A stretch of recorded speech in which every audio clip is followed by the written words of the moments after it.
Under the function description is a text description of what the function does.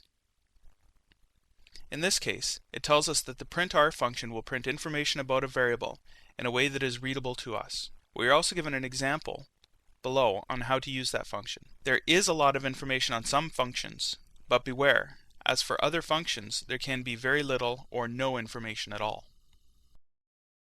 A little further down, we notice that there are user-contributed notes. These can be very useful, but a word of caution. Some of the information in these notes is out of date or just plain wrong. Take what is posted here with a grain of salt, and always double check the work before using the information for your own purposes. I have found some gems in these notes, but I've found some real dogs as well, so use posted functions in the user contributed area with great caution. Back up to the search line. If you search for a function name, php.net is smart enough to realize that you want the actual function and take you directly to it. For instance, if I were to search for MySQL Connect, you can see that it takes me directly to that function listing.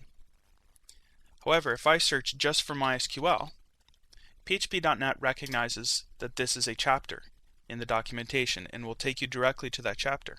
The chapter section is a little bit different from the function listing, as you can see.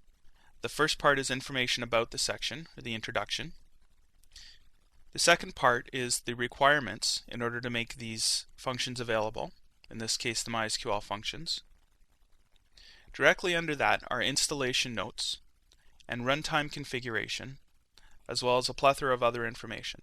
Right now, you do not need to know or understand what this information means. In fact, it is unlikely you will ever need to know this information. This stuff is more for administrators and is more likely to be used at the point of compiling and installing PHP, so we're not going to focus on this at the moment. However, a bit further down, there is a table of contents, which is a listing of all the functions available for this section, again, in this case, MySQL functions. This is a useful place to get an overview of the functions available, along with a short description of what each function does. If we click on any of the functions, we'll see that the left-hand menu also changes to the listing of all the functions within this chapter. This is a quick way to flip between functions in the same chapter. A lot of functions will actually have a section called See Also, as we can see here. This is a useful list of functions that are similar or complementary to the function that we are viewing, and are linked directly to that function description.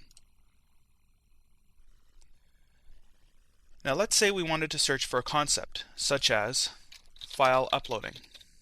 We know that there is not a function to handle file uploading in general, but we also know that there is information about it on this website. If we do the search and leave function list in the drop-down, you can see that there are no actual functions to do file uploading. However, we can search the entire website by clicking on the Click Here link found below the functions. This will perform a search through the entire site, and you can see that the very first link is what we're looking for, handling file uploads. When doing this search, you can also select Whole Site in the drop-down menu when searching to perform that same search throughout the whole site, though I like to keep it just within the functions in case there's a function I will find that will do the job. You can also search online documentation, bug database, and various mailing lists, though I rarely have need to search these other areas. Next, I will cover other resources such as mailing lists and other useful PHP websites.